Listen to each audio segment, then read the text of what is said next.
वायुमंडलीय दाब क्या है, पहले समझते हैं। फिजिक्स में दाब का अर्थ होता है force applied by gases on A given surface. बल है, दाब बल है, फोर्स अप्लाइड बाय गैसेस। एक तो ये कॉन्सेप्ट होता है दाब का। दूसरा होता है कि the force generated by the collision of the gaseous molecules. जो गैस के अणु हैं उनके संघट्ट से, उनके टकराव से जो बल उत्पन्न होता है। जैसे मान लो कि एक डब्बा है, डब्बा बंद है। अब उस बंद डब्बे को हमने गर्म किया तो उसमें गैस के जो मॉलिक्यूल्स हैं वो आपस में कॉलिजन करते हैं, संघट्ट करते हैं, टकराते हैं। तो मॉलिक्यूल्स फोर्स उत्पन्न करते हैं डब्बे के सतह पे और डब्बा ब्लास्ट कर जाता है। तो डब्बा के ब्लास्ट करने का जो मूल कारण है वो क्या है? वो है दाब, प्रेशर। इस डब्बे के कॉन्टेक्स्ट में अगर तुम देखोगे, प्रसंग में अगर देखोगे, तो ये दाब की परिभाषा क्या होगी फिजिक्स के अनुसार? फिजिक्स के अनुसार होगी कि force applied by the gaseous molecule on the given surface. और हम लोग डब्बे को गर्म करते हैं तो गैसियस मॉलिक्यूल्स में, गैस के जो अणु हैं उनमें विचलन उत्पन्न होता है, तो वो फोर्स क्रिएट करते हैं, यानी फोर्स को दाब माना गया है। लेकिन ज्योग्राफी में फिजिक्स का एक कॉन्सेप्ट लागू नहीं होगा, ध्यान रखना इस बात को। और बहुत सारे लोग फिजिक्स के जो होते हैं वो ज्योग्राफी पढ़ाने के क्रम में इन्हीं सारी परिभाषाओं का प्रयोग करने लगते हैं और खुद से वो क्रिएट करने लगते हैं। मैंने देखा है ऐसे नोट्स में, कुछ इंग्लिश मीडियम के टीचर्स को करते हुए देखा। ये गलत है। ज्योग्राफी में या वायुमंडल में या क्लाइमेटोलॉजी में एटमॉस्फेरिक प्रेशर का अर्थ है wait of the gases, mass of the gases at the given sea level, at a given point of time, at a given place। मतलब इसका अर्थ ये हुआ कि जो हमारे ऊपर में, जो समुद्र तल से हम लोग, समुद्र तल पे हम लोग मेजरमेंट करते हैं वायुमंडलीय ताप का। वायुमंडलीय ताप, जैसे हम लोग सूर्यातप की मात्रा को हमने देखा था, तो सूर्यातप की मात्रा को हम लोग वायुमंडल के ऊपरी सतह पर मेजर करते हैं। सोलर कांस्टेंट को कहाँ मेजर करते हैं? वायुमंडल के ऊपरी सतह पर करते हैं, न कि समुद्र तल पर। लेकिन वायुमंडलीय दाब को हम लोग कहाँ करते हैं? समुद्र के सतह पर मेजर करते हैं। तो समुद्र के सतह पर अगर कोई दिया गया स्थान है, दिया गया समय है, तो वहां पर वायुमंडलीय दाब क्या है?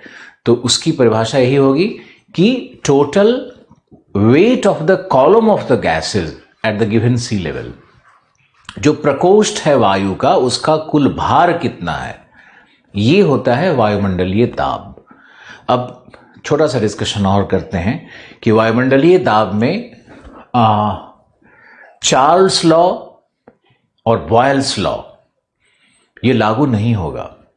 गैस के नियम लागू नहीं होते हैं वायुमंडल में। जो पूर्ण वायुमंडल है वह तो ग्रेविटी के कारण बंधा हुआ है, आबद्ध है। तो ये जो वायुमंडल है उसमें गैस बिल्कुल पैक है, एस्केप नहीं कर रहा है, बाहर नहीं निकल रहा है।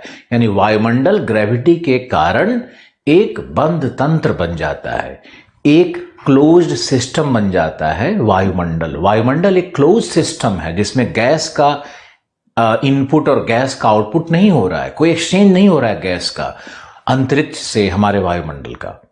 तो ये क्लोज सिस्टम है और उस क्लोज सिस्टम होने के कारण और पृथ्वी के ग्रेविटी के कारण उस वायु का भार समुद्र तल पर महसूस किया जाएगा। उसी को वायुमंडलीय दाब कहा जाता है, न कि वो फिजिक्स वाले कॉन्सेप्ट को लाना है। अब समझना यह है कि गैस के नियम जैसे चार्ल्स लॉ या बॉयल्स लॉ ये सब लागू क्यों नहीं होगा? इसलिए नहीं होगा कि इन गैस नियम में अगर तुम जाओगे तो उसमें रहता है कि अगर वॉल्यूम को कांस्टेंट रखा जाए, वॉल्यूम अगर कांस्टेंट हो, आयतन, जैसे उस डब्बे का उदाहरण लिया था उसमें आयतन क्या था? कांस्टेंट था। डब्बा बंद हो गया, आयतन कांस्टेंट हो गया। तब अगर टेम्परेचर को बढ़ाया जाए, हीट को, टेम्परेचर को अगर बढ़ाया जाए तो वायु दाब बढ़ता है। यानी टेम्परेचर से डायरेक्टली प्रोपोर्शनल होता है वायु दाब गैस नियम में, अगर आयतन को कांस्टेंट रखें तो अगर आयतन नियत हो तो टेम्परेचर बढ़ाने पर तापमान के वृद्धि होने पर वायु दाब में वृद्धि हो जाती है। लेकिन ये गैस नियम वायुमंडल में लागू नहीं होगा, क्षोभ मंडल में लागू नहीं होगा, क्योंकि वायुमंडल में अगर तुम कहीं भी हीट टेम्परेचर बढ़ाओगे तो वहाँ पर वायु में विचलन होकर के वो ऊपर उठने लगता है, हल्का होकर के, और ऊपर उठने लगेगा या इसका स्कैटरिंग हो जाएगा तो वहाँ पर दाब घटने लगता है। जहाँ भी वायु गर्म होगी, गर्म वायु हल्की होकर ऊपर उठने लगती है, वहाँ पर वायु दाब निम्न हो जाता है। यानी टेम्परेचर बढ़ाने से वायु दाब घटती है। वायुमंडल में टेम्परेचर और वायु दाब इन्वर्सली रिलेटेड है, व्युत्क्रमानुपाती संबंध है, विषमानुपाती संबंध है। जबकि चार्ल्स लॉयड, ऐसा क्यों है? क्योंकि आयतन को कांस्टेंट नहीं रखा जा सकता है। कितने लोग वायुमंडलीय दाब की परिभाषा को भली भांति समझ गए, मुझे बताओ।